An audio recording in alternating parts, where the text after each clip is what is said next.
Hey trappers, Dale Billingsley here, Billingsley Brand Lures. So guys, what I'd like to talk to y'all about today is remakes, okay? Remakes and then fresh sets as well. Now, I personally have a hard time getting a coyote to come back inside the catch circle after I've caught one. I know a lot of guys can do it. I can't. I have a hard time with it. They'll come up and they'll skirt around the outside edge of the circle, or they'll stand back and look at it and then go on. I mean, all kinds of scenarios there that can happen, and they all seem to happen to me all the time. Maybe you're one of them guys too, I don't know. Now, a red fox is a different story. A red fox will commit suicide over a dirt hole blowed out as big around as a 5-gallon bucket and a catch circle that's 10, 20 feet across. They'll hop right back in there.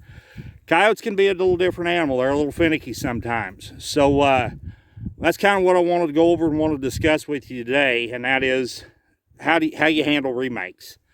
So let me flip the camera around here and get things set up, and we'll get started. Stay with me.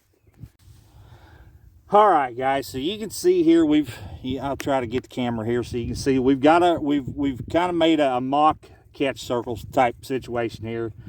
We've came back in, we've relocated our trap after we took the coyote out. We've relocated our dirt hole, and we've redug our trap bed. We've got our trap here with our wire screen pan cover on it, and we're going to put it right back in. The only difference would possibly be in the order of what I would bait and lure with. Okay, I might change that.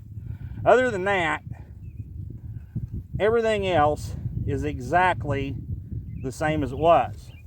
Trap goes back in the bed like this. Bed your trap, pack the dirt around it good. Make sure you're tight. Make sure your trap's solid.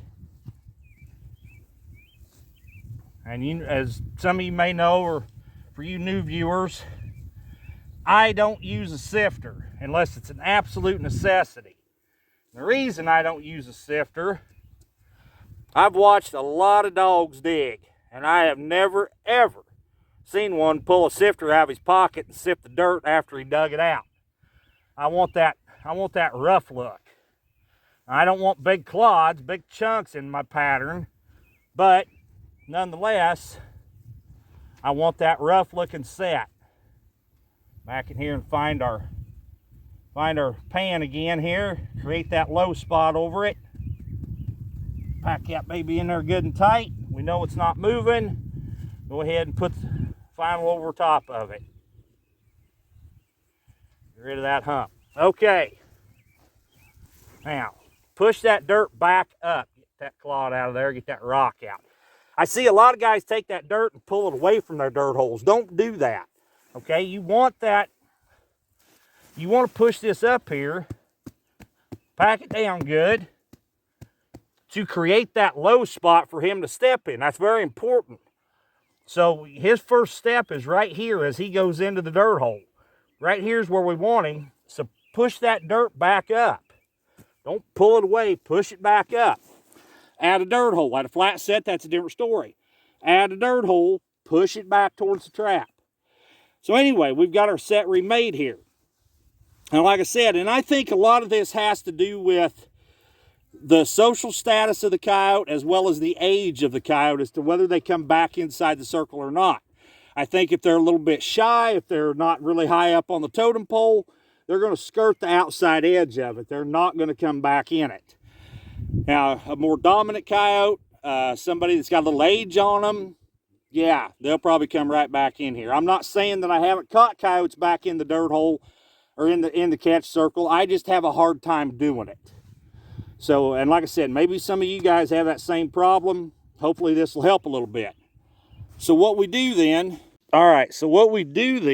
is come to the outside edge of the catch circle, and we just pop in a fresh set right here. It can be the same exact type of set, doesn't matter. You can put in a dirt hole, you can put in a flat set, you can put in a urine post set, it doesn't matter.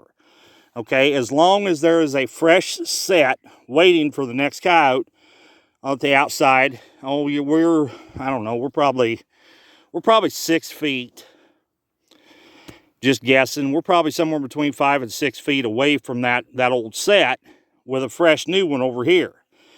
Now, when you're, I mean, and what you try to do is level everything back out. I mean, you kind of come around the dirt hole, or, you know, the catch site, and try to fluff everything back out the best you can to make it look like nothing happened there. But it's hard to get things to blend back, especially in the dead of winter when the ground's frozen.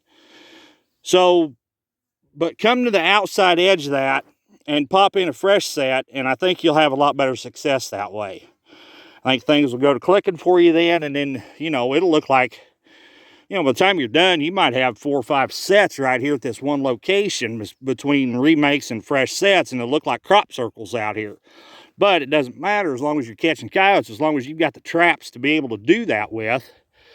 You know, and if you have to, pull out of that circle, you know, and move it over a ways and pop in another fresh set somewhere else on the other side. You know, maybe you want to go back over here on the other side of the road or something of that sort. There's nothing chiseled in stone, okay? There's no set rule to it. There's no set rule to say how many sets you can have on a location. So the old government standard back in the 20s and 30s, and even earlier than that, probably, I don't know, because I haven't studied on back any further than that. But back then in the government, the old biological survey studies recommended that a gang of traps was anywhere between 12 to 18. Okay, that was a gang set back then.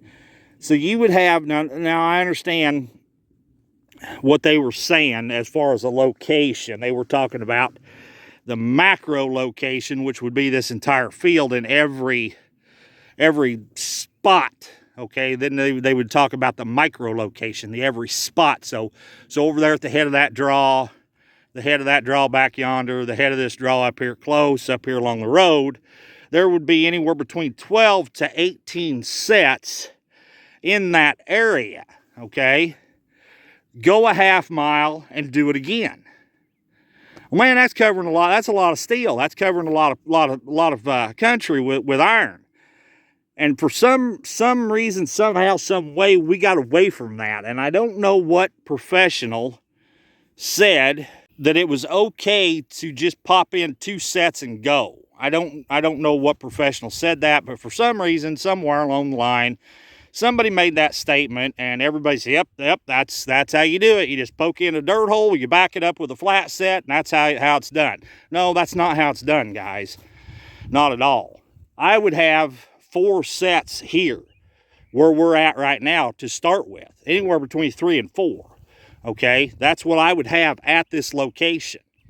Then I'd hit those heads of those draws, like we said, and there would be 3 or 4 sets at that one, 3 or 4 sets at that one, 3 or 4 sets at that one. So you've got 4 locations.